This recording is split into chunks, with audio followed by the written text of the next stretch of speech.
Hey, Glenn. Hey, Chris. How are you? Yeah, I'm doing good. Just sticking with English this week because I didn't go anywhere. No. Remember last week it was all bonjour. I know. I do remember that. No, I can do Southern. Hey, no, Glenn. it's okay. Yeah. Hey, speaking of Southern, how you doing up there? Because I heard the North got a whole bunch of snow and stuff. I know. Are you okay? I know. Yeah. It got down to like 60 today, and man, the sunshine was just—it was kind of blinding me when I was driving. I had to put my sunglasses on. So, we're okay up here. Okay, all right. Up north, and I got family even more north than you. And, do you? Yeah. Can you imagine? Practically Canada, and it's when you're in the South, like especially down in Florida and probably where you are, you have to kind of let people know that and say, "Man, it was cold today. I put a jacket on." So, and which they were not too pleased with because they had blizzard conditions, and the person I was talking to, their water heater was out, and it was just miserable and cold, and that's not good. It was beautiful here. Beautiful here. You know, it's so pretty here. They should build a like an enterprise complex of some kind you could go visit. You know what I'm saying? And enjoy yourself with your kids and family. Yeah, not one of those skeevy, boardwalk kind of things, but someplace, with a lot of where everybody can have a good time. Right. Has anybody ever considered that? I don't know. Especially in Orlando. That would be it seems like there's a lot of land and it's centrally located in Florida, and you might want to try it on the West Coast first, do all your mistakes out that way. Because everything from California is awesome. Well, a lot of it is. Yeah. Anyway. As of 2016, it's looking better and better. So, I just have a couple of news items. Just this week. It's been fairly quiet from what I've seen. I haven't really seen a lot. Well, and I haven't even let you know what I didn't even put out here what they are. So you're going to be surprised by them. I am every week, even when you do put it up here. All right. So the first thing is they have started clearing the ground at around the TTC, really around the ticket booths for the redevelopment of World Drive. Oh, okay. Yeah, so they filed the plans last year or the year before, and they're going to build a whole bunch of flyovers and all kinds of stuff and redirect traffic and in the end make everything a lot better. But I think it's scheduled to be completed in 2018, but I think until then it's going to be a mess is what I'm guessing. Yeah, so do you think there's going to be like a lot of it's funny, kind of along those lines is, do you remember when you were a kid, it seemed like getting into the park, there would be like massive lines that would take forever. Do you remember that? Oh, yeah. It seems like that never happens anymore. Is it just things have gotten so efficient that, that never back? I mean, I shouldn't say never. One time we made the mistake of driving through there on Christmas Day, and it was backed up. It had to have been miles from the toll booth back. But I've never really seen it, other than Christmas Day, I've never really seen that get that way. Yeah, like the old days. I don't know if it's. I think it's a function of people staying at hotels on site more than anything. More than people really driving to anymore. Because way back in the the 70s and all, that's people drove, right. That's true. And there was one park, hotels, right? And you went in, and or even if you had Epcot too, there was only two parks. They only had a handful of hotels, so everybody drove, and so I think that's a much bigger part of why there's not as many traffic backups. But like you said, for certain days, certainly there's when locals go or whatever, just anybody goes, like for Christmas or I assume Thanksgiving or whatever. I mean, that's when you see the traffic backups, and that's where they start turning people away too. Like on Christmas and New Year's Eve, that's what will close first is the parking lot to keep people from coming in, and then they'll start closing down the gates and everything else. Mm-hmm. So that's my theory as to why you don't see a lot of traffic backups anymore. Well, I'm glad to not see him. Yeah. So, cool. So I'm looking Guess forward we'll to keep an eye this. on this. To this getting done. I just think it'll be a lot more, because there's a lot of times when you want to go to the contemporary, you don't want to sit there and talk to the ticket person and explain what you have to do. It just backs up traffic and everything else. And this way you'll just be able to like fly over it and go to the contemporary or Polynesian or whatever if you have like reservations at the hotel at the for dinner or breakfast or whatever. Right. So anyway. Okay. Am I allowed to ask tangential questions during the new segment, or is it forbidden? Go ahead. All right, because we're talking about toll booths. I have something that's been weighing on me, and I need answers. So, you're the guy. So, actually, I don't know if you're gonna be able to answer this. So, I'm an annual pass holder, right? Sure. And so now I have this card. It has a barcode on it. It's got all my information on it. Sometimes I go through that toll booth. Mm-hmm. And I hold up that card, and they barely glance at it, and they just wave me on. Yeah. Right? Other times, they literally make me stop, ask for ID, take my card, go to the computer in the booth, look it up, and then come back. What is... have you ever... do anything about this? Have you heard other people comment on this? No, I've had that happen. I haven't had them take my ID, but I have had them stop me and take my annual pass and run it through their little computer and then give me a paper ticket to put on my dashboard. Mm-hmm. But I've never... but that would be maybe 5% of the time. No. If that... The vast majority of the time, they just wave you through. They don't care. Yeah. It just seems so inconsistent. And I can't, sometimes I thought, well, if it's just later in the day, they don't care. But it seems inconsistent for that. I don't know. So there's no answer. Like many of the things we bring up here, there's no answer. Yeah, exactly. All right. What else you got? So really, the only other news item I have is at Typhoon Lagoon, the Misadventure Falls, their new water slide open. Okay. And it's Blizzard Beach has one similar that we rode. So what's nice about it is you can fit at least 4 people in this tube, or a raft tube. I don't know what you call it, but it's a big big tube, and your whole family sits in it, and so you can all go together, and it's not horribly rough or fast or real droppy.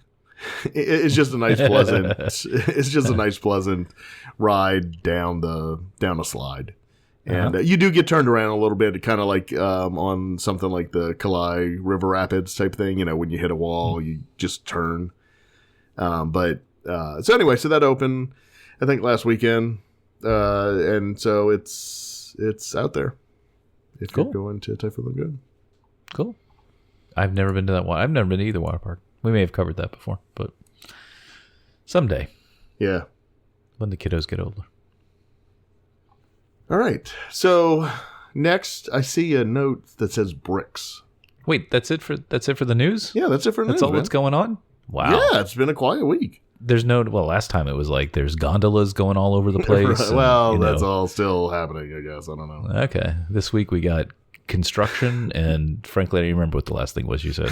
Something about a water park. A water slide. All right. So anyway, I just added this thing about bricks in here because I like the rat holes, and because you mentioned the construction started around the TTC, and so immediately I thought you meant at the TTC, at the right. Where the ticket booths are. Yeah.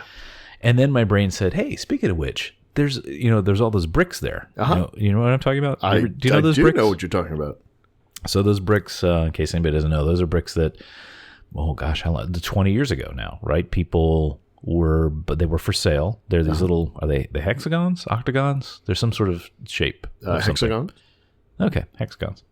And you paid, they were like $100 or something, right? And $125, I think. Yeah, and they run all the way around from, we should do a whole deep dive into this sometime. But anyway, they run all the way around the lagoon, right? Uh-huh. And anyway, so you mentioned the TTC. I'm like, well, I'm starting to wonder now because I think they were only guaranteed to stay up for 10 years. That's correct. And now we're double into that. Yep. Is there any news? Has anybody ever anything even official or semi-official where they're thinking about digging these up and let people buy them back or anything? Or are those just there And it seems like they're still replacing broken ones because every once in a while I'll see one that looks newer than the other ones. And so, any status on those? I have not heard one peep about that. And if they do start to take them up, I'm going to blame you for bringing it up. Hey, Bob. But no, I really haven't. And the same thing with the tombstones at Epcot. Same thing there. There's, people have hope that those will be moved.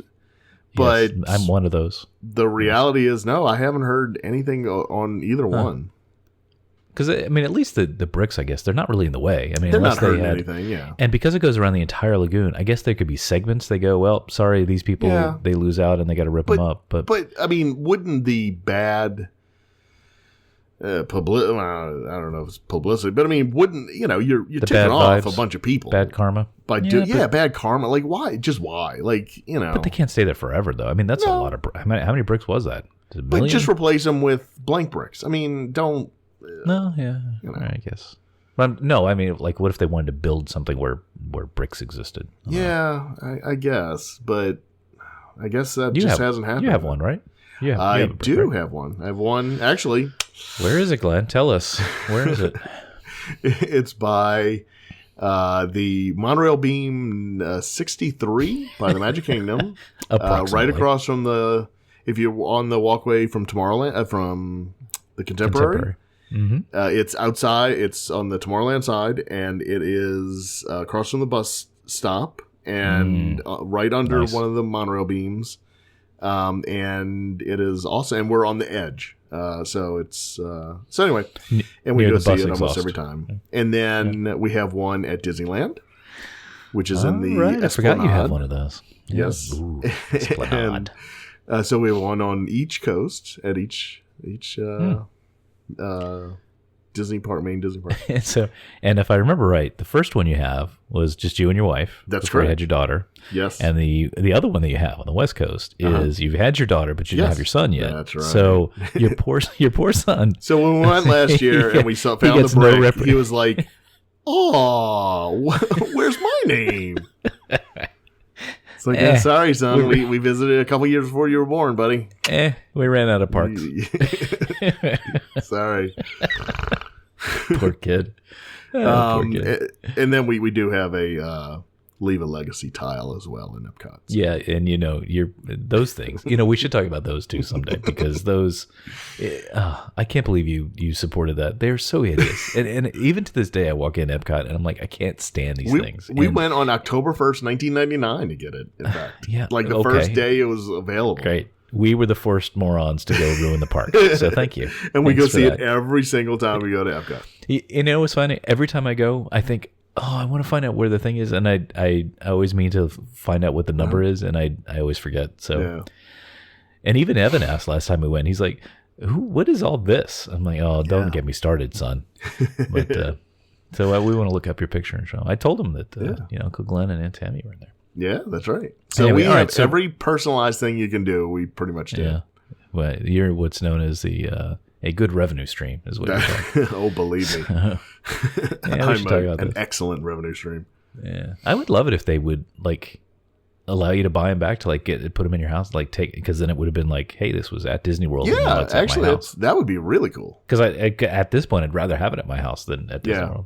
I wonder if they're going to try to do that, try to contact you. Because if they try to contact me, that address that I was at then, I'm not there. Yeah. How would they even? Oh, that's true. Try to contact everybody. It's not like you could. We know what they could do in the age of the social medias. They could just kind of put it out there, and you can kind of claim your brick maybe somehow. No, but how are you going? I don't know. I look. It just came to me. I haven't worked out all the details. I'll work on something. But I do like that idea because that would be really cool. It's like, oh my God, that brick was there. It was at Disney World, and I have it in my house now. How could you prove it was you? Well, it doesn't matter. Thank you. Yeah. Hey, you didn't ask where mine was, but I think I still have I'll tell you anyway. My certificate. I know where yours is, but I'll let you tell the world. Where is it? Where do you think it is? I don't think you know. It is on the pathway. It's actually right by the luau at the Polynesian. On the walkway between the wedding pavilion and Polynesian. Wow, that's pretty sad that you do know that. Yeah, which was for us. I've never seen cool. it though. No. send you a picture. You just explained. So for us, it was kind of cool because it was for our wedding. Yeah, so even though we didn't get married at Disney World, but so it ended up near the pavilion. Because at the time we bought it, I don't know if you remember, but they were like, well, it could go in this stretch of a half a mile. Could be in one of these locations. And no offense to those people that may exist at the TTC, but that's where it could have ended up when we bought it was, somewhere at the TTC, which wouldn't have been as great, not as romantic as having it between the Poly and the wedding pavilion. Yeah. I think I'd rather at the TTC myself.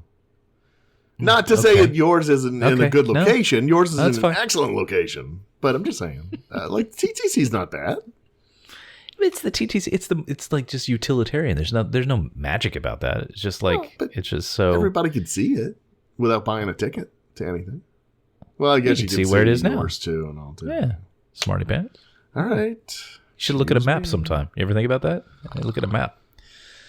All right, I have other cool topics if you don't like that one. So I never know what's going to end up on the like what else? Yeah, you're gonna like this next one. You ready? Okay, I think you're gonna like this. So I was talking to somebody the other day. Mm-hmm. I don't know. I won't mention who the person is. I'm talking to that person, and we're talking about the new Beauty and the Beast movie. And you and I talked about that on this very show. Yes, we did. Not that long ago. Right.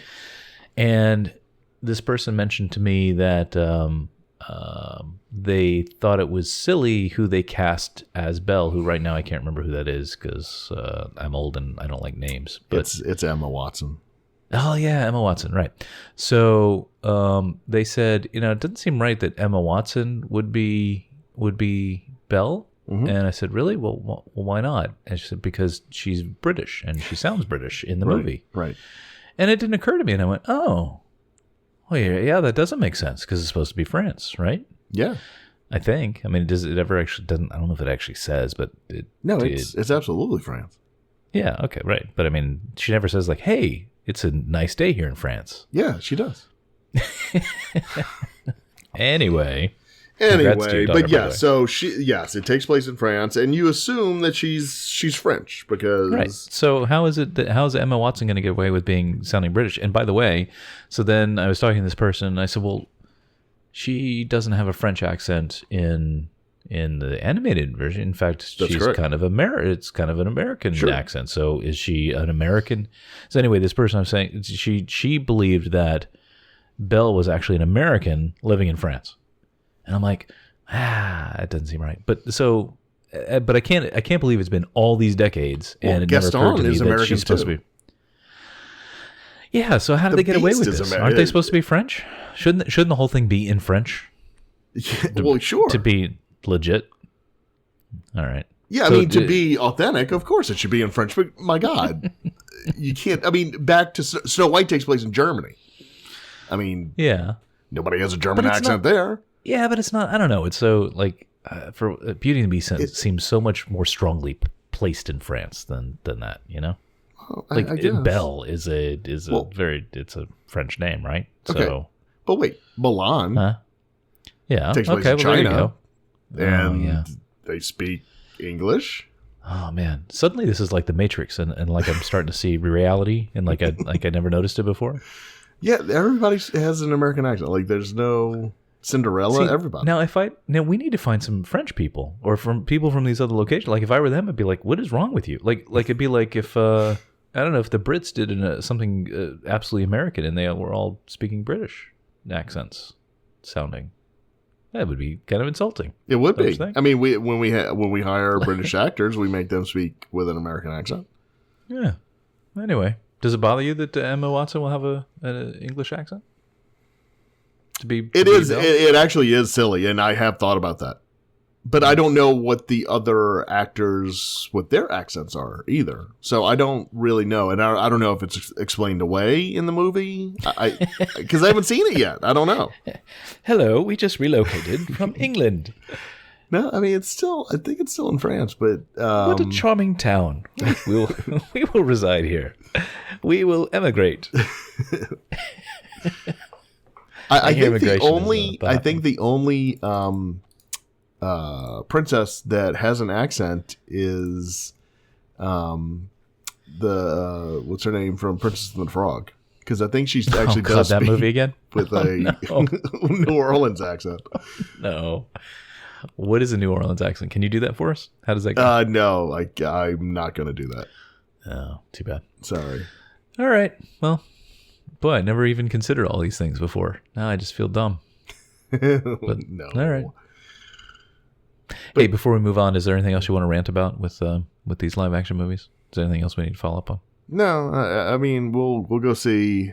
Megan's already. She's like, oh, only 3 more days till we see it. I'm like, it's going to be really crowded this weekend. Can we? Oh, is it coming out this weekend? Oh. Yeah, it comes out Friday. Yeah. Wow. Okay. Yeah. I didn't realize it was now. Oh yeah, it's going to be humongo. All right. Spin the wheel. Enough of that topic. What's next? Okay. So you posted this, and it looks like something this is going to be desperately this is going to be do. great for this is going to be great for a podcast. By the way, of course, this everybody is a visual. just look. Everybody and look see at your what phone. I'm looking at. Yeah, so I saw a brief description. So this came up, I don't know, I think on a Reddit thing somewhere. I don't know how I came across this, but it was the title of this. It's a photo. It says the title is "I decorated a part of my cube at work," and it's your typical office cube with your drop ceiling panels and your fluorescent lighting and 2 Dell monitors. Like probably 90% of the people listening to this are at right now, except they have. These are all the posters from the attractions and stuff. Like, right? So, like, there's a 20,000 Leagues Under the Sea and a Pirates of the Caribbean, et cetera, et cetera.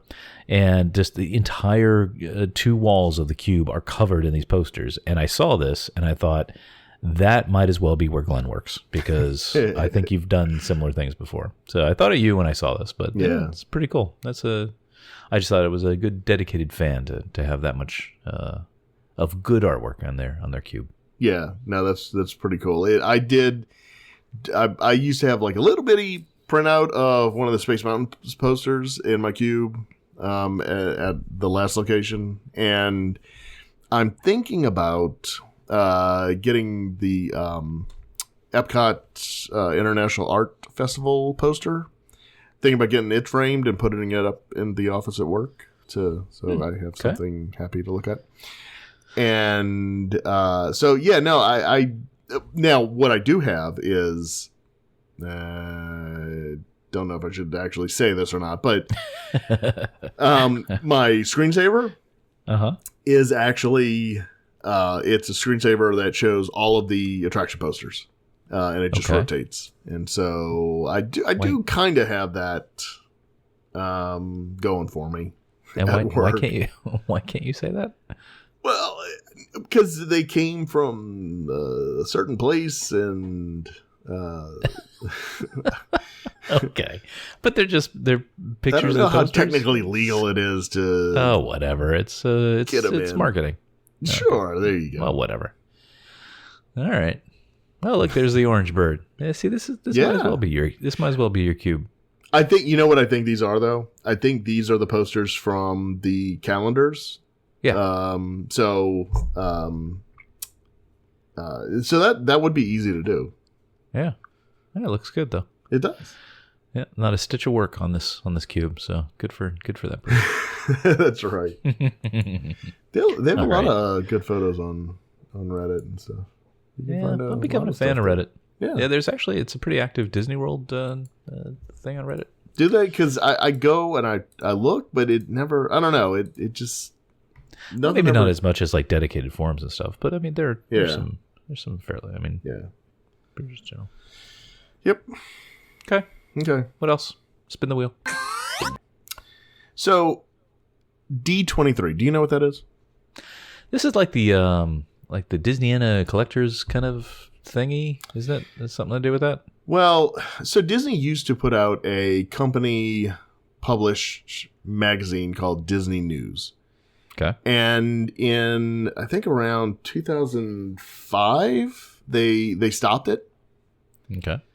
And so for a few years there was nothing. There was a void from the Disney company with anything officially published and, for the fans and everything else. So what they did, I don't know if there was just enough demand or if they said, hey, let's try this. So back in 2009, they started D23. And I don't know if I'm ashamed or proud to say this, but I've been a member of D23 since its conception. I'm a charter member. Yep, cash flow. You are Mr. Cash Flow. For, I am. And do you know Mr. Revenue? Do you know the only reason I am is because they do now put out a magazine called 23. Yeah. Oh, I've seen it at the stores. So it looks nice. It's like gorgeous. It's a big format kind of magazine, right? Right. Yep. And they sell them at Barnes and Noble, but I'm like, yeah. The likelihood if I rely on going to Barnes and Noble every quarter and finding this magazine and actually buying it and they charge I think $16 or $17 for it. So if you do the math, it's like, well, all right. So let me join this. I forgot not only Mr. Revenue but Mr. Rationalization. Yeah. Exactly. So let me do this D23 thing and let's we'll see how it goes. Well, fast forward to 2017, and I'm still a member. Wow. And what does that cost? Renewed. Sorry. Okay. So that's the thing. So I just renewed. Okay. Uh-huh. And I have the Gold Family membership plan. Okay. Which is $105 a year. Okay. And so the magazine comes out quarterly. Is that what you said? It comes out quarterly. So you get four magazines. You also get a membership gift. And so this year it was a box set of, it looks like a, like a big book. You open it up and it's this year it's based on Walt's 9 Old Men. So you open it up and they have a lot of they're all, replicas of like drawings and postcards and just various things that they drew or, I think they have an invitation to like Snow White, the premiere of Snow White and, what they put out within the company and things like that. So it's kind of cool. They have some cool stuff, but it's certainly not worth $100. Well, but it's not just that. You get it's not. You get 4 magazines and so the whole reason I upgraded to the family membership is because they do have events that they do throughout the country and throughout the year, and so like the Destination D thing. I mean that's put on by D23, and they have a convention every year in Anaheim, every other year in Anaheim. So, but the problem is I never take advantage of that because I'm not near any of that, and I could plan a vacation around it, but I've just never done that. So I'm basically paying $105 for 4 magazines a year. Yeah, plus your gift. Plus the gift, yeah. Okay. Yeah, that doesn't sound worth it. You know what I used to do that really was worth it was they had this thing called the Walt Disney Classics Collection, and it was God, did you ever hear about that? Yeah, well, the benefit of that is that whatever you bought just increased in value so much. Oh my God, so limited those things. Yeah, so limited. They limited them by the number they could actually make. Oh my God, that was talk about being embarrassed. Anyway. Oh, dude, I have boxes and boxes of them. So. Oh well, I've been a revenue stream for a very long time. Look, Tammy, something new. Okay, so it doesn't sound like it's a ringing endorsement for D23, by the way. Well, no, I was really just asking if you had ever. No, I looked at it. I didn't. It sounds dumb. I didn't really understand it. I didn't understand what was the benefit of me giving money? I guess I got a magazine. It seemed like. And I hate to put it this way, but I was so burned by the Walt Disney Classics collection that there were, and if anybody doesn't know what that is, go look it up. Yeah. WDCC, often abbreviated. But they, to be fair, in that they did have some neat little artwork things, but overpriced. Anyway, but my point was you had to pay an annual membership for the privilege of being able to purchase little statuettes, basically, right? Correct. So I guess I was kind of burned by that, and D23 kind of seemed the same. Like, hey, if you join, then you can buy these other things. And I'm like, you know what? My time of paying to be able to pay more money is done. And that's exactly what it is. Yeah. I mean, just charge another 10% on the price of the thing and just sell it. Like, why do I have to be a member or something? Right. But then I don't even like Sam's Club, so there's that. But you have to answer something for me because it has bugged me on and off, not consistently. Like I don't lay awake nights thinking about it. But why is it D23? What is that? Because that's the year 1923 is when the Walt Disney Company was formed. Oh, okay. I didn't understand. Like other dates, I would have like 28, whatever. Right. No, okay. I think it's the first time that Walt and Roy formed their own company or something like that. Like right. there's a reason. Okay. I don't know if it was because 28 was when Mickey came out, right? Yeah. But 23 was the founding year of the company. Yeah. Speaking of errors, I don't know if this it's a dumb little thing. You can cut it out. But I was listening to a podcast the other day, not this one, and they were talking about somehow like the topic of the 60s came up and like, what they were dropping acid back then. What did they know? And the person talking said, and like Fantasia and all this stuff. And I'm like, Fantasia in the 60s? Like, what is wrong? Like it was one of those things where I'm like, I was about ready to call up and go, actually, Fantasia was groundbreaking animated cinematography back in the 40s. That's right. But my point of bringing it up is that despite me being able to chuckle at this person's ineptitude, was, that's how it's stuck in somebody's head that's from the 60s. But when you think about it being from the 40s, that's how much ahead of its time it was. Yeah. Oh, absolutely. Like, even if you're not a fan of it, which I don't know if I'm really a fan of it, per se. It's sort of definitely different. Yeah, I'm sort of a cerebral fan of it. Like I can appreciate its intent and groundbreakiness. Yeah, but it's not something you pop into the DVD player and kick back and watch. Right. So anyway, I just thought that was interesting. That I wonder how many other people kind of have that conception. Yeah. So anyway, back. Sorry. So the dates. Not before we leave D23. I actually, there is a reason I still. Well, there's a couple of reasons I still renew it every year and still get it. One, I'm a completist, so I collect these stupid magazines, but all that being said, the magazines are gorgeous. I mean, they really are. They're shipped in very heavy cardboard, so they don't get bent or messed up or anything like that. And so, I do look forward to the day when it arrives. I, open the box and stand there and read through it, look through it. All the pictures are gorgeous, and they have really great articles in there. So, it's not cheap, but if you are a Disney fan and you do want to see, these magazines and articles from the Disney company, it might be worth it for you. Okay, cool. So Chris. Yes, Glenn. I want to talk about photography a little bit. And okay, I've done a little bit of that. Yeah, and what I want to talk about was what happens after the photo shoot when you get home. So you want to know what so I come home and let me tell you what I do. Yeah, go ahead. I come home and I come home. Let's say I've been on a trip, whatever. I've got I don't know, 2 SD cards filled with 1,000 images, right? As I usually, that's the first thing is like, how much do people take? Right? I know you and we take a lot of pictures, right? Yeah. So it's a mountain of photos, mountainside. It's a plethora of images. Yes. What I should do is what I imagine you do, which is come home, load that all into some sort of photo management application, yes. Apply all the tags, do all the rankings, give the thumbs up, the thumbs down, build albums out of them, and have it all set. That's what I should do. Mm-hmm.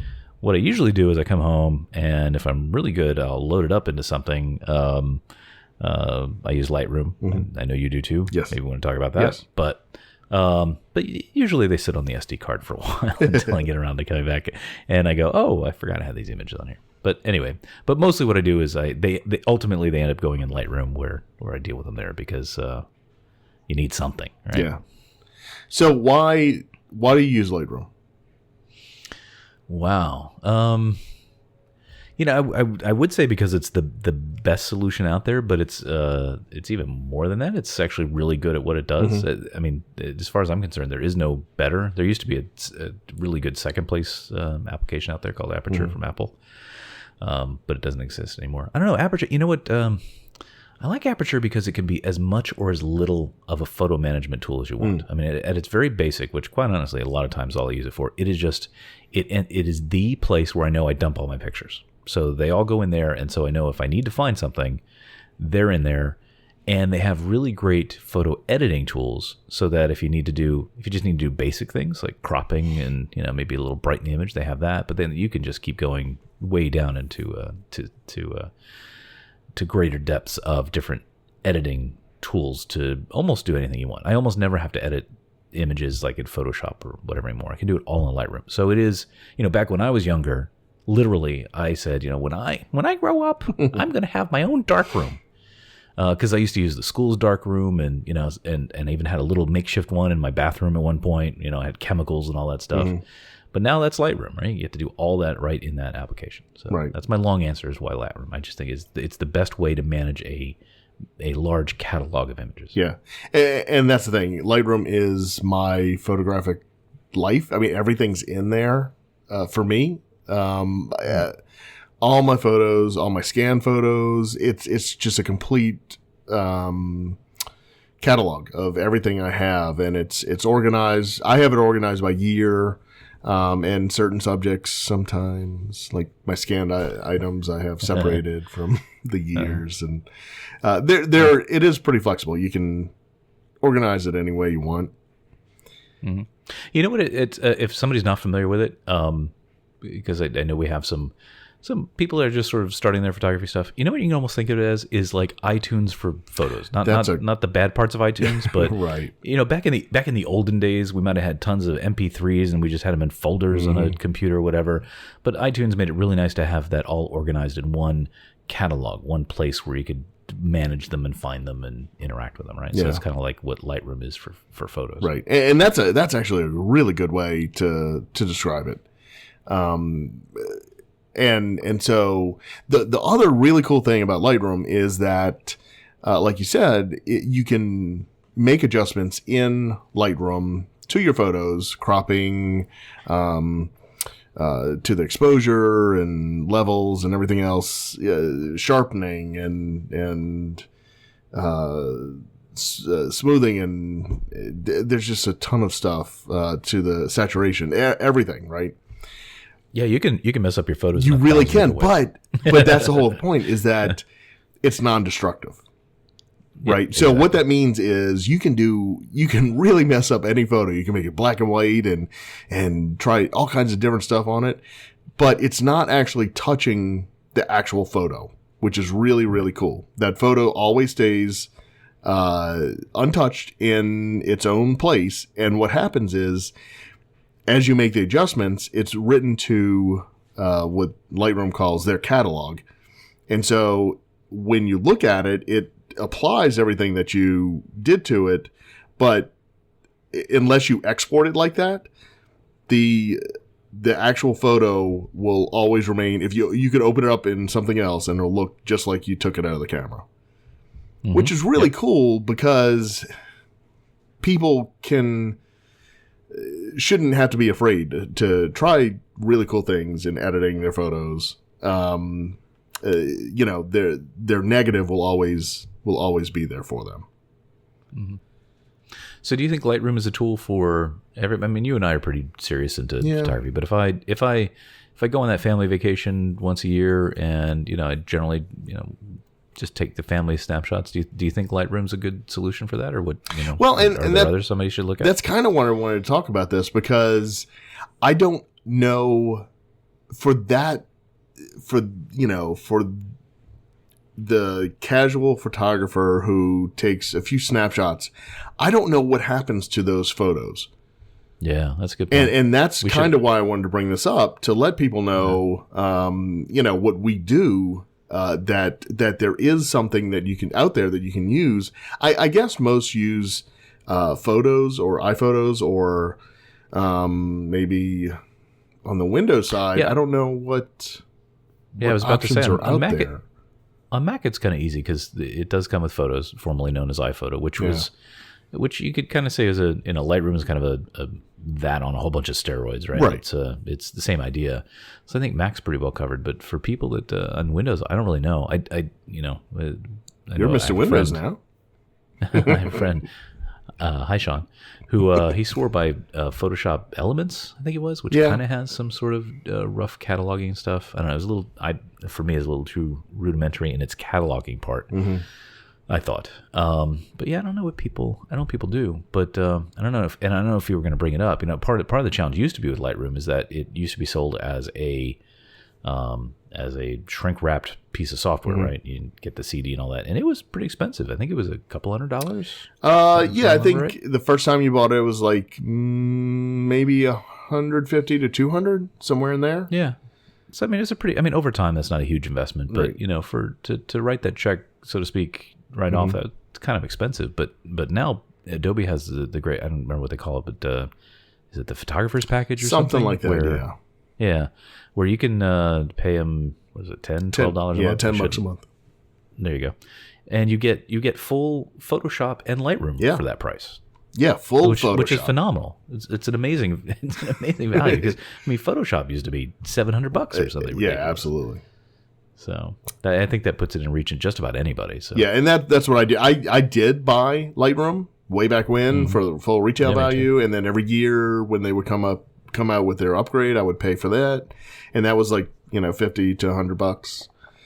Yeah. But I would pay it immediately as soon as the new version came out and upgrade to the new version. But and Adobe actually does still sell Lightroom by itself in a shrink wrap or like type. Can I get it on floppy? I don't like floppy, but I think you can actually download it and actually unlike the others, you can actually download it and have it to yourself. And they said they would always have that available for Lightroom.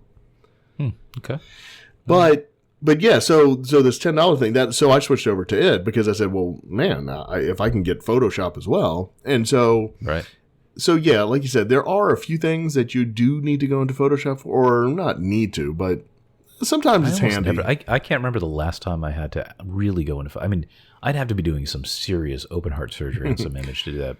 Because the spot tools, meaning the things, what am I trying to say? I used to have to go to Photoshop if you wanted to just change part of an image, right? Early on, Lightroom was any editing you do applied to the whole picture. But over time, they've added more and more spot tools, things that you can do to just change little pieces of the image. Yeah.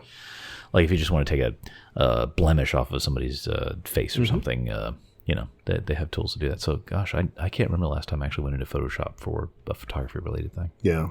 I've been using it a lot lately because of my scanning. I'm scanning some, documents from Disney and stuff like that. And, okay, the guide map, right? It's just a little bit too long for my large format scanner. So I have to scan it in two parts and bring it together. And I have to align it. And so I have to do that in Photoshop. Their content aware fill is really cool. So if you want to take out an electrical box in a photo of Cinderella Castle, you can use it for that. And so it does a fairly decent job of saying, you'd say, hey, you know what? I want to get rid of this thing. And it looks around and sees, and it says, okay, I know what you're trying to tell me to do. And so I'm going to try to do it. What did you call it? Content aware? Yeah, content aware fill. Okay. So that sounds fancy. It is. Well, they came out with it a few years ago, but they've improved it. So if there's a person in your photo that you don't want, you draw around them and you say content. You go to fill, and then you say content aware. And so what it does, it looks at the surrounding area, and it eliminates that and fills it with what should be there. So it's actually a pretty cool feature. Yeah, I haven't tried that. Yeah, that sounds great. Yeah. All right. So anyway, so Lightroom, like I said, I use that a lot. The other nice thing about Lightroom and Photoshop is that it is available both on Mac and Windows. And you just you took your catalog from a Mac to a Windows machine. And so so you don't have, if you do what I'm getting at is that if you do invest time to put all of your photos in Lightroom and you do tag them and you do adjustments on them and everything else, if Apple or a Windows vendor comes out with a super duper computer or something like that, and you want to switch over, you're on one and you're switching over to the other, you can do it without any hassle. So it's I don't want to say future proof, but it's definitely there's some warm and fuzzy you're not locked into it, especially right. it's a bit more flexible, and I think it's used by, I'd go out to say, probably most professional places at this point. So I mean, it's got a huge following, so it's a pretty safe bet as to because there was an application called Aperture from Apple, which was really very much like Lightroom, and in fact I don't remember if you did, but I used Aperture for a while. I did too. That was okay.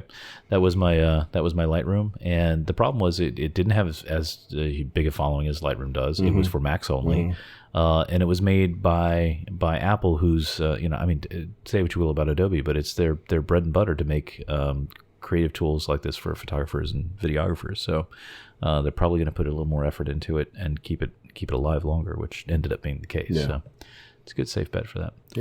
Yeah. There's a couple other tools that I think, especially if you're if what you're doing is you're going to Disney World and taking a lot of pictures, or any Disney park, that kind of thing. They added geolocation support a while back, so now you can actually get a map of where your photos are from. So now in our case, our mirrorless cameras don't have GPS, right. but I dump all of my iPhone and other mobile devices photos into here, and they're GPS tagged. So they show up. I can see, I can zoom all the way out to the whole world and see where they were taken. I can zoom in on the parks and see exactly. So if you're looking for something like, I know I took that in Epcot, you know what I mean? Kind of zoom in that way.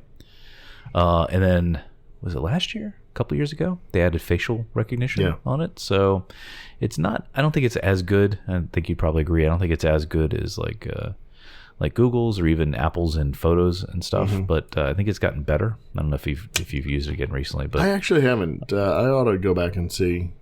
Yeah, I think it's gotten better. So that, because I know you do a lot of tagging of your photos, which is another great thing that Lightroom is good for, right? So if you're like one of you people that are really good at being consistent about that, then it's great for that. I would love to have my entire library tagged with the location and the people and the everything.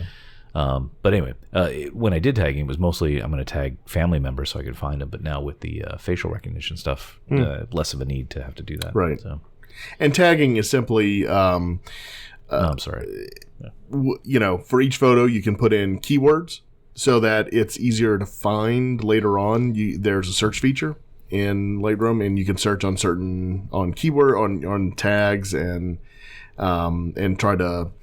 I mean, because I have over 100,000 photos in Lightroom, and it's kind of I could kind of narrow it down by I think it was this time, I think it was this trip, right. whatever. But if I know that my daughter Megan was in it and it was in front of Space Mountain, I want to get that picture, and so I can just within a few seconds find that picture fairly easily. So that's tagging. And we could do a whole show on that sometime. You can talk about your tagging strategy. I don't know how you have the stamina. Yeah, it's I've gotten I'll be honest, I've gotten a little more lenient on how I tag.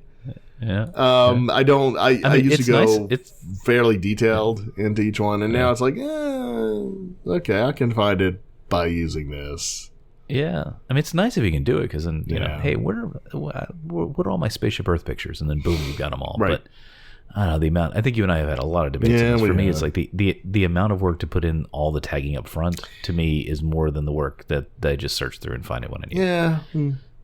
Yeah. I think we should have another show on this one. But I have it. So tagging, and then there's something else I was just thinking of. But But yeah, so Lightroom, it's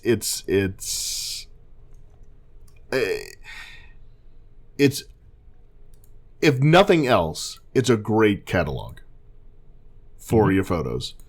And the other reason I'm going to say we, because I know you do it too, but the other reason we do go through Lightroom, we bring everything in, as Chris said, we have a workflow, right? And we do certain things. So we bring all the photos in. I go ahead and tag at that point. Then I start looking through and picking the actual images I want to adjust and work on, that I want to share. And then I actually go through and adjust and work on those. And then I export them. And then I post them to social media. Neither one of us just posts everything that we take, and I'm pretty sure 99% of all the photos have some kind of adjustment on them, even if it's just cropping or straightening or something like that. At least for me. Not me. Not you. Every picture I take is every picture perfect. I take is perfect. The moment I took it. That's very cool. And it's a good superpower. Yeah. No, if I hit 10% of what I take that I pick that to maybe go online, I'm doing really good. Just to give some kind of a relative measure of shots I take to what I actually post. Yep, I agree with that. So I know a lot of people just go from in camera to Facebook. That is so rare that I would ever do that, or Instagram or anything like that. I call them my relatives. Yeah, that insist on seeing something right then because it's happening right then. As a side note, though, it kind of along those lines about editing, it's and maybe we talked about it last time. I don't know, but it is. If anybody's afraid of editing because I don't really know how to do these things, if you just learn some basics, kind of like we talked about the basics of taking pictures. Yeah. Some of the basics of editing, which quite honestly is cropping. It's like number one. Like I don't know what it was. Like Melissa was at a school function with Evan, and she took a picture, and it was a great picture of Evan with one of his friends or whatever.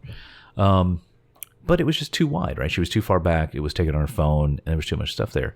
Just by taking that picture in and cropping about 30 to 40% of it out and getting focused in on the subject made it phenomenally better. Right. So, even just some of the basics can really improve the pictures. Yeah. Well, and that's the other thing. You don't have to zoom in on your camera, on your phone, on your camera. Oh God, don't do that. Right. In fact, don't ever do that. Just take it as it is.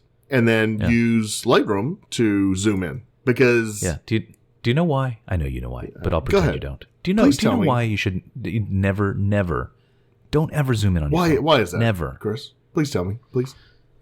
Unless maybe it's video because that's harder. Well, to deal with. But okay, video is different. For photos, don't ever do it. You know why, Glenn? Why? Let me explain it to you. Please. Because on a big camera with a zoom lens, you're actually changing the optics of the thing, and you're actually truly magnifying the image that you're getting right on that you're taking. When you do it on a phone, it's maybe you've heard the term digital zoom. I have heard that. It's not actually magnifying the image any. All it's doing is doing the cropping for you, right. Which. All right, it saves you a step, but now what if you change your mind? You're like, no, I really wish I had the whole scene. The end result's the same if you just take it and then crop it. You can even do it on the phone. The cropping tools on the phone are so simple and nice. So, my God, don't ever use the zoom thing. All it does is give you worse pictures. That's correct. Use your feet. Move forward a couple of feet. Right. Don't be so lazy. Right. And get them on the level of your child and take the photo. Yeah. Oh, yeah. Did we mention that? Should we bring that up again? Sorry. So that's all. I just wanted to in our photography series, we're doing a little, our little photography 101 series kind of that we're doing, just to give people an idea of what happens after we take the photo. And for me, it's pretty much 50-50. Taking the photo, I actually spend more time in Lightroom looking at and adjusting the photos than I ever do taking the picture. So I live in Lightroom the majority of the time. So so it's very important. Yeah. So can I play the summary role here? So in summary, it's a great application. Yes. And it's actually, a lot of software like this over time gets kind of worse, right? It just kind of gets kind of bloated and there's too much stuff in it. They've done a phenomenal job, I think, with Lightroom of keeping it pretty tight. It's the tools make sense where they are. I find it pretty easy to use, pretty intuitive. And as they've added new features and things, it's just really kept pace really well. So it's great for that. Yep. And the price is, I mean, it's almost, if you've got really nice digital equipment and you're going on Disney vacations, you can probably afford $10 a month, and that's at the level where that's pretty much almost free. I mean, for the quality of the software you're getting for Lightroom and Photoshop, I mean, it's almost like you're getting that for free. Yeah, so $100 a year or so for these phenomenal tools. Right. But the other thing, and it's a bit of insurance, right? If you put all of your things in one place like this, at least you know where they are. It's easier to back up than if you're just doing files and places and things like that. So, amen. I mean, that's actually really good. A really good point that I didn't even think about bringing up, but yes, all your photos are in one place, and so if you back up nothing else, if you back up just that directory to just a simple USB drive or whatever, or I mean, most people you probably do it with a thumb drive. Just back up, make sure you have that backed up, and then you have a backup of all of your photos that you've taken and cataloged. Mm-hmm. Yep. Yeah. Great. Lightroom. 2 thumbs up. Yep. Cool. All right. Do you have a charity spot for this week? I do. Oh, cool. It's I almost got to change the name of it because I'm sorry. Too limiting. But it's my fault. It's my fault. It's what I originally called it. But I don't know what else to call it. So things that do good things. I don't know. We'll call it that. But I like to have my meta picks. This is kind of a meta pick, kind of a tangent. I don't know. It's a little bit different pick, and it's something I read about today that I knew about long ago, but completely forgot. So, do you ever shop at Amazon? Have you heard of Amazon? I should ask you. Have you ever heard of Amazon? It's a website where you can purchase things. Yeah, they sell books, right? Technical books. I think is what they sell. A lot of people don't know that. That's where they started, right? Like I was talking to somebody at work. Originally, that's all they sold was like computer books and things. Right. Yeah. Anyway, so I joke, of course, my house is a constant stream of Amazon boxes. We know all of the delivery people personally at this point, I think. Joe. Because it's just so easy. And it's not that it's just we've transitioned all of our purchasing over to Amazon. It's not like we're buying that much more stuff, but it's like, hey, we need diapers. Well, why go to the grocery store? We'll just get Amazon and have them delivered to us. By the way, side note, do you guys have same-day delivery yet? No, we do not. Same-day delivery. That is world-changing, same-day delivery. I know. It's not on everything. We have taxes now on everything, but... Oh, please. I felt that pain years ago, so I don't want to hear about it. Anyway, so back to this, back to helping people. So what I was reminded of today, and I didn't know this, did you know that you can go to, instead of just going to www.amazon.com, that you can go to smile.amazon.com? Did you know this? Yeah, I actually did. But go ahead. No, I did not. So please tell me about it. I apparently did it. I apparently did a long time ago, and I forgot. But what it is if you go to smile.amazon.com, it is a sort of charitable sidebar of Amazon. It's all the same stuff. You can buy. It's all the same inventory. But when you buy stuff, a portion of your purchase will go to a charity, and you can pick. Trying to see while I talk how many they might have. Here we go. Actually, would you want to guess? You're not going to know this. From their FAQ, it says, "What charities can I choose from?" Right. So you make a purchase, and some portion of of what you buy will go to that charity automatically. Would you like to guess how many? Because you might say, "Well, how did I? I might not want it to go to the Bulldog Association of America because I don't like bulldogs." But so take a guess. How many charities do you think they have in their system? I would say, I would say 10,000. That's a reasonable guess because that sounds like a pretty large number. Yeah. According to Amazon, under the what charities can I choose from, you can choose from almost 1 million eligible 501c3 public charitable organizations. Right? They have that many? Yeah, well, and you think about it, that the like public libraries also qualify for that. Like, I mean, there's lots and lots and lots of things that we don't think of it. We think of charities, and I've kind of centered on this in our talks about it. You think of charities as like, medical things and but there's a lot of things that are technically charities that fall into that 501c3 designation. Like you wouldn't think of a library as a charitable organization, but it is. So, yeah. Anyway, so if you, my point is, to summarize, if you want to like contribute without having to like spend extra money from your pocket, like you feel like, maybe I just can't afford that, but you want to help something in some way, and you shop on Amazon, anytime you buy something, just do it through the smile.amazon.com, and you can help support charity or charities of your choice. That's a very good one. I like that. Yeah, that's very good. It made me, you know what, Glenn? When I found out about it, it made me smile. Nice. Very nice. Oh, I just realized why it's Smile. I just realized why they call it Smile. Because their logo makes a little smile. I didn't realize it. I didn't connect the dots. I'm slow, man. I get there eventually. I just, yeah, it's like 3 a.m. All right, that's done. Good. Cool. Okay, so picks of the week. This is the most contentious part of the entire show. So what did I recommend last time that you bought and then decided was terrible? Did I say another mouse? I'm staying away from your recommendations. But everybody else should listen to, Chris. That's a mistake. Yeah, right. Yeah, so, but yeah, you're on this. You're 49% of this what podcast. Did you? Oh yeah, no, the Bose Quiet Comfort wireless headphones. So no, I did not buy that. Because because I would buy it and it would be like the outside noise would be louder. The what? The noise. Oh, it would just amplify your luck kind of thing instead of cancel. Yeah, and you'd be like, "Why did you get these?" Yeah, actually, I have to go to the dentist tomorrow, and I was actually thinking maybe I'll put those on, just like totally tune out. Yeah, but it's almost worse because then you can't hear anything, but you get the like vibration and stuff, and like it's almost worse. So I'll just deal with it. Oh, I hate the dentist. Oh. And I have a good one. And I hate him so much. All right. So picks. Do you want me to go first? I don't know who's going first. I'm scared. I'm always scared now. Rock, paper, scissors. All right. I'll go first. You went first last week. I'll go first. Yeah, okay. And I'll actually tag on to what you were talking about, Amazon. So actually, 2 weeks ago, I actually finally ordered a Paperwhite Kindle for myself. Oh, yeah. Okay. And oh my God, it's like earth changing, like world changing. like I don't like looking at my old Kindle it's so primitive now. Mm-hmm. But in what way? I mean, how's it better? It's just the backlight. I mean, it helps so much for me, at least.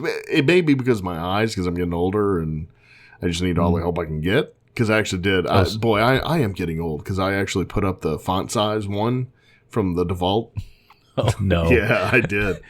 That's the equivalent of now you're shopping at the large print section exactly, of the bookstore. Hey, that's why I have a Kindle, so I can change it. And without the public embarrassment. Exactly. Thank you. So anyway, so the Paperwhite Kindle is it's a Kindle and it has lights on it, and you can adjust the brightness to how you want, and I have it fairly high. And it just, so you can read it in the daylight, at nighttime. If your spouse is going to sleep, you can still read. Just, it's so nice. I don't know. I really like it a lot. And that's why it's my pick. I know people have, it's been out for forever or whatever, but for me, it's definitely, like I'm reading all the time, every time I can now. So anyway, they're nice. They're great for travel. Yeah. So, because I have iPads, but it's just not right. So that's I like reading. Like I have magazines on an iPad, and they're great for magazines and colors and photos and all that. But if you just want to read a book, I find it really uncomfortable to try and read a book on an iPad. Right. It's a dedicated reader. Like and It's like $100. It's not, you can buy a Kindle Fire for like $40 that has, you can read books on it and everything else. It's just not, but it's not the same. It's you can hold it in one hand. It's, the only thing that I wish they still had, and because my Kindle is actually, I think it's the second generation. It has the keyboard on the bottom still, like the actual physical keyboard. But oh my gosh, you were still using that? Yeah, man. Wow. That's what I'm saying. I took a huge leap. But they had the physical buttons on the side to change the pages, turn the pages. But what was nice is they had buttons on both sides, and they were both forward buttons. So you could, hold in your left hand and hit the button, and the page would go forward still, right? Okay. I wish they still had that, like where you could, physical buttons, or like, because now if I hit the left side of the screen, it turns the page back instead of. Oh, I see what you're saying. So the physical buttons, they had both front and back on each side. Exactly. Right. So if you're holding in one hand, you could choose to go forward or back. Exactly. I see. But because I have the same paperweight one you do, but it is swipeable. So I think you can just swipe from the edge there, and it might do it. And it kind of depends on how much how comfortable it is. Yeah. I mean, that's just a little thing. But so. Yeah. Well. Yeah. So. Yeah, I've been a Kindle user for a long time. Yeah. I've loved because I've used them before iPads were a thing. Yeah. Was that your first one? The one you mentioned with the keyboard, was that your? Yeah, that was my first one. Yeah, my first. I actually went back to the original one that I don't even want to remember. The white one? Remind myself. Yeah, the white that had this sort of like wedge kind of shape to it, and had this weird sort of metallic aluminum. I don't know what it was, like a activity thing. I can't describe it, but I look up pictures of it. But it's funky. I still have it around here somewhere because it was just too funky to change to get rid of. So yeah, Kindles are great. Yep, I like them. So that's it. Cool, good pick. And actually, there's kind of an interesting thing about how you can purchase those, right? You can actually get them a little bit cheaper if you agree to trade your soul or something. Exactly. So you get like $20 off if they can send you special offers.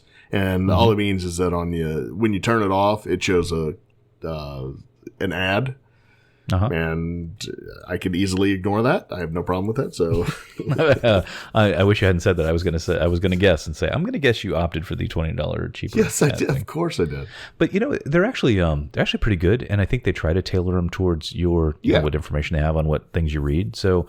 I actually think of it more as a recommendation service than an ad thing. Like, oh, I didn't know that was a thing. So yeah, I did the same, but more because it doesn't seem like advertising to me. It's not like those belly fat banner ads you see on web pages. Right. So, still working on that. All right, good pick. Yeah, thanks. I liked it. Yeah, nice choice. Is it my turn? It is. I'm afraid. I'm afraid. All right. So from now on, I'm going to make picks. Just Glenn, don't buy them because you're going to not like what I do. But I have a different kind of pick. Okay. I don't know about you, but I find I have just way too much time in my life. I need to find more ways to fill up my time. Right. And hence this podcast. Yeah. Right. Yeah. I need to talk to you about that. One of those ways I do through video games, and whether it's good or bad for him, I don't know. So does my kid. And a few weeks ago, he said to me, Dad, go get this game called Slime Rancher.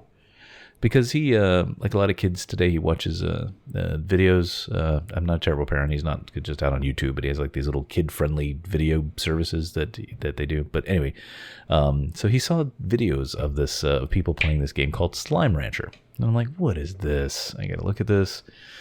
It actually looked kind of cute. It's the premise is you're on like another planet somewhere, and there are these things called slimes, and they are like beach ball sized, cute. They all smile for the most part. They bounce around, and there's different kinds of slimes, right? So there's pink slimes, and there's ones that look like little tabby cat slimes.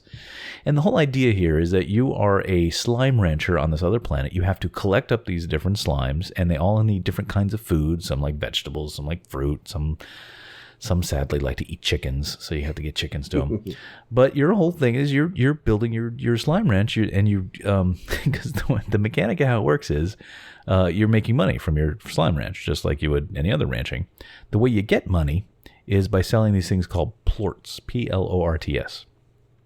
Plorts are basically, you're going to have to bleep this. Plorts are basically slime. Yeah. Right. So when you feed these things, they leave little droplings behind, and for whatever reason in this universe, people want to pay a lot of money for these things. So so you collect them up, you put them in a little machine, you get money back from them. Anyway, it's he first started playing it, and I'm like, it's kind of cute, and it kind of teaches some things like he has to figure out like, okay, well I got to get this, some logic of how to build his ranch and what he needs to get, and some slimes can only be got at night, and you have to keep them in special places and whatever. But then I started playing this thing, and I'm like, this is actually kind of fun because it's not huge stress. Like the downside to dying in the game is pretty low. Like you just end up back at the home base or whatever.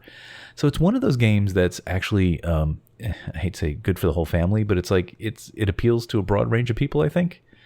Anyway, it's kind of fun. Slime Rancher. Cool.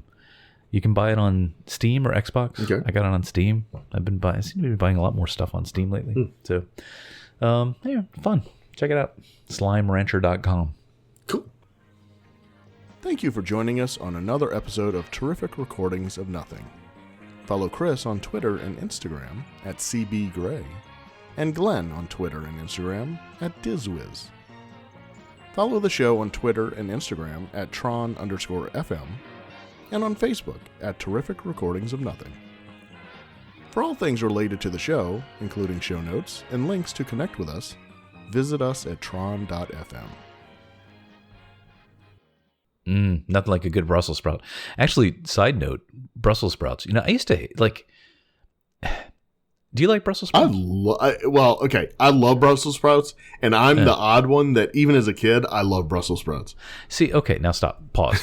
So, for my entire life, for literally many decades, I've been saying to everybody, there's like two things in the world I hate: lima beans and Brussels sprouts. I like lima beans too. Well, you're just a weirdo. But I'm from New Orleans. Right. Forgot. But anyway, I remember Brussels sprouts as being like these horrible tasting. Like, they came in the freezer, the Ore-Rite freezer bag, and they put them in the, in the microwave or boiled them in the thing or whatever. And I just hated them so much. And I don't know what happened like a month ago. I've been trying to change the way I eat a bit, and I was doing some recipe, and they mentioned Brussels sprouts. The way they prepared them kind of intrigued me because they were just kind of really roasted with some oil and seasonings, whatever. Yeah. And I'm like, and I've been hearing like that's like the hot, or at least it was kind of a somewhat recent trend that the Brussels sprout was back. And I'm like, you know what? All right.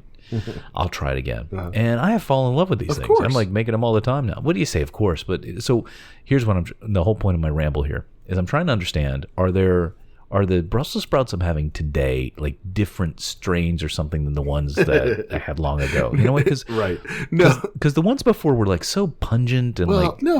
Blech. Well, so I think we've refined how we make Brussels sprouts. It's the same Brussels sprout, but like sure? You as a kid, like my mom would like boil them or something. Like right. And just eat them. But I don't know why, but I liked them as a kid. I would eat them, and I would eat all of them. Like I need to talk to somebody else. I enjoyed them, and so. But now roasted, they're like a gazillion times better. And you put some bacon around them. And, you could get pretty elaborate. And so, sorry, vegans. Yeah, but no. So yeah, it's the same Brussels sprout. It's just that we know enough now, like to get them raw and to actually cook them ourselves and prepare them ourselves and everything else. Yeah. And so I think that's where the change is. I mean, I guess it could be that you know what I should do? I should go buy a package of frozen ones and test it out because it may. Well, you laugh, but it may be the process of like freezing them and boiling. Like it may bring out different tastes than just getting the fresh. Like when you said the fresh ones, I'm like, you're right. Maybe because they're fresh and the way they're roasted, it changes the flavor of them. Well, so we've actually bought the frozen ones, and so what I do is. I put them in the microwave to defrost them just a little bit. Okay. Oh, just to get them roastable. And then steak. I treat them like they're raw and cut them, toss them in the olive oil and put salt on it, pepper, and then roast them. And I think they're just as good. I mean, they're but then again, you liked them before. Yeah. So, I don't think Tammy loves them that way. But think about it. If I hadn't had Brussels sprouts in, let's say, 30 years, this is probably the case. It's very possible in 30 years they had different. I mean, because there's different kinds of corn, right? Some corns are sweeter than other kinds of corn. Whatever. It's possible they've genetically engineered these things to be better tasting Brussels sprouts. True. That's what I'm going with, because that sounds very sci-fi and modern, and I like Or that. your taste may have just changed. No, that's not it. Really? I guess I got to try lima beans. So lima beans, you always have that like medley of vegetables, right? Again, we're back to the Ore-Ida frozen thing. Yeah. And you'd have the corn and the green beans and what else do they have in there? Carrots. Yeah. And they'd stick those freaking lima beans in there. I'm like, who likes these things? Well, so we eat. I'd have to pick them out. We eat lima beans like we eat red beans, right? It's just we cook lima beans for a long time and put it over rice, and we eat lima beans like that. My mom makes it, and so they're good. No, they're not good. Nobody likes them. Okay, well, next time you come to New Orleans, I'll have my mom make you some lima beans, and you can try those.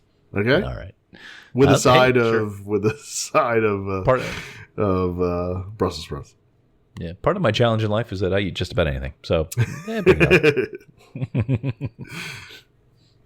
So silly. Not silly. No, damn. Now I want some Brussels sprouts. They're good. I know they're good. Asparagus too. And they're easy. Yeah, I come and go on asparagus. Yeah. But it can get overdone, Yeah. We just had because I'm leaving all this in, by the way.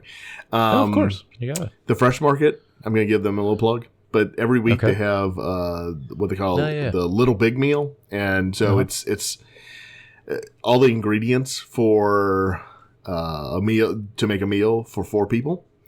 And we've been getting that the last, I don't know, many weeks. And so last week was meatloaf with risotto and asparagus. And so I made the asparagus. Sometimes I roast it, but this time I just put it in a pan with a little bit of olive oil. Let the olive oil get hot, and then put the asparagus in there. And just, kept flip them a little bit and put some salt on top, some kosher salt. Yep. And they turned out rather well. Yeah. I don't know. I like the kind of state we're in kind of, and I don't follow it that closely. You probably know more than I do, but it seems like as far as culinary stuff goes, we're in sort of this vein now where food is just sort of like the preparation is much simpler, which I really like. Like, even some meals that are just like, some basic tapas kind of small things that are like, you know what I mean? Yeah. And I like that a lot. I like, I've made a bunch of meals lately where it's like, it's not real fancy, a lot of ingredients. You're just kind of heating up some things. Sure. You put some mild, some salt and pepper, maybe a little, rosemary on something once in a while, but it's not just a big elaborate thing with sauces and blah, blah, blah, blah, blah. Right. So, yeah. Man, now I'm really hungry. Actually, you know what I made tonight? I made like one of these. I guess you could say not intentionally, but I've been kind of eating more like paleo type things. So I had some avocados around, and I remember seeing a recipe where you could you cut the avocado and you hollow out a little bit, and you put an egg in there and you bake it. Good Lord! And why do you say "Good Lord"? I've never heard of that. Oh yeah, I'll send you a link. It's put in the show notes. Okay. But it was fantastic. Again, simple thing. You're gonna kind of bake it, but you put some salt and pepper and bacon crumbles on top. It makes everything better. But I like it a lot. It's an interesting, different kind of thing. It's I think a lot of people have more as a breakfast thing because the eggs, but that's what I had for dinner. It was good. So avocados are something that. So you talk about Brussels sprouts. So avocados are something that I avoided until about a year and a half ago, let's say. Okay. And I was at a Mexican restaurant, and the guy I was with, he wanted to get guacamole, and they make it at the table. It's one of these places, right? Yeah, it's a trend. Yep. Yeah, exactly. And so they, they come and they do the whole thing. And then, so I'm like, okay, well, I want to be nice. And so, and it was like the Kindle Paperwhite. It was like earth shattering. It was like, oh my God, this is so good. And so now I get like, they're like, oh, do you want guacamole or avocado? I'm like, yes, please. Yeah. And so I went to Costco a few months ago, and they, I'm like, oh, they have avocados like a six in a pack or something like that, right? Mm-hmm. So I got the whole pack. Yeah. I'm like, okay. So apparently I'm not smart enough to know when these things are ripe or not ripe. Yeah, so it's interesting. And so I've given up on avocados at the house. Like, I'll only eat them out because I don't know I haven't figured out how to tell the ripeness and everything else. Well, what are you trying to do with these avocados? Well, I just wanted to, okay, so I had heard that avocados are really good for, like they're what's known as a superfood. Yeah, blend. Exactly. So, okay, I'll tell you. So Jimmy Kimmel went on Stern, and I was listening to him, and he was talking about, because he slimmed down a ton, right?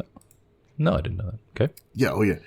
And so he, at least at the time, he was on a diet where he only ate, it was something insane. Like, he fasted all week, but he could have like 300 calories a day. Yeah. So he's like, well, I don't want to waste them, so I eat avocados.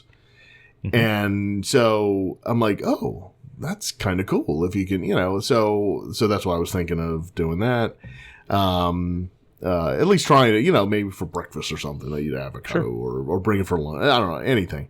Anyway, and so that's the reason behind trying it. But like I said, I cut it. So I waited till, I thought, okay, well, it's certainly right now, and cut into it, and it's like it's rock hard. I'm like, what? Yeah. Right. What is this? And so right. I don't know. I just, it's too complicated for me.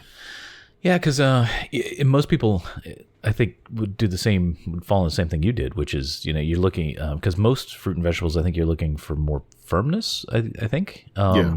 I don't know. So, but if you buy those, they're, you can really tell when they're ripe or not, because when they're not ripe, they feel like an apple, like they're hard like that. It's too early to eat them. They got to be kind of mushy. They and I think a lot of people might think, oh, well, they're probably bad at that point. But it's just the opposite. That's how it has to get. Right. Now, and there's actually, I just did a quick Google search. There's actually quite a bit of videos and other stuff on how to tell. So I mean, it's easy to look up. I know. But I also heard that there's something about the because there's like that little stem thing on the end, and it's like if you take that off, and it's like, I can't remember the way it goes, but if it's dark, it's ripe, or if it's dark, it's not ripe. One of those things. So there's ways to tell. Okay. But well, I'll give it another shot though. I think avocado is great because it's relative. Like, the only thing is, I think avocado needs some flavor added to it. Like, guacamole is great because you got garlic and pepper and blah blah blah thrown in there. It's fantastic. But just if you just like had a slice of avocado, I think most people go like, "Ugh, it's kind of bland." Yeah. So you need some salt, need some pepper. Yeah, that's I can do that.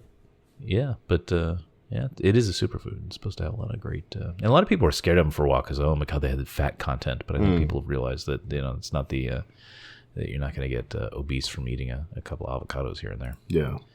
But anyway, the avocado show. Yeah, can we make that the title? The avocado show. Sure. Okay. I sent you a link to the yes, I saw that. The eggs. It's really complicated. I'm sure. Tammy is a friend at work that has chickens, and so every now and then, like our stale bread or the bread, the ends that we don't eat or whatever, she'll bring it to her to feed the chickens. And so every now and then, she gives us a dozen eggs, and they are the greatest eggs. The yolks are like almost orange because they're, and they're. Isn't it amazing? Yeah, it is. Yeah. And so I made them this morning for breakfast before we went to church, and I made a couple fried eggs for me too. But they're just they're so good. You can taste them. They have flavor. Yep. And, they're so good. I'm sure they're not anywhere as good, but one time somebody told me, like, oh, the Eggland, you want to get the Eggland's best eggs because they taste so much better than just generic eggs. And I'm like, well, that's eggs are eggs, right? You think, like, how could they be any different? But it really does make a difference, and so we get those. Yeah. Do you know what? Did you know that in the U.S. we refrigerate our eggs, but they don't in Europe? Did you know that? Yeah, I don't doubt that because I know when I was younger, like my mom would just have eggs out. Like she didn't. Well, she shouldn't do that. Well, no. Because I learned why. It's actually, you want to know why? Why? Here's a little bit of egg trivia for you. The egg trivia show. Apparently, the FDA requirements on sterilizing eggs, like they have to go through a whole wash thing or whatever, actually removes some sort of protective coating that then makes it so that you have to refrigerate them. No. But in I don't know if it's all of Europe or wherever, but actually UK, like if you go to the grocery store, they're not refrigerated. They don't have that. They don't mandate that same process. So I guess it leaves whatever natural protection. I guess probably what we do makes the shells more porous, so then bacteria and stuff can get in. So I just learned that a little while ago. Fascinating, right? That is. I thought so.